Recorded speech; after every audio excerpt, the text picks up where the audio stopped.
matter of the Integrity Commission report into the statutory declarations filed by the Prime Minister and their investigation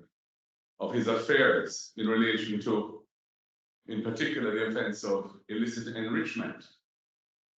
has been of grave national concern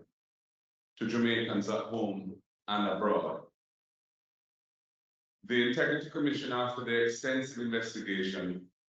due to a lack of information forthcoming from the Prime Minister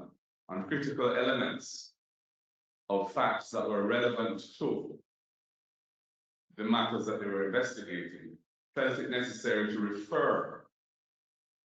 the matter to the Financial Investigations Division and Tax Administration of Jamaica for further investigation on different aspects of what had come out in their investigation.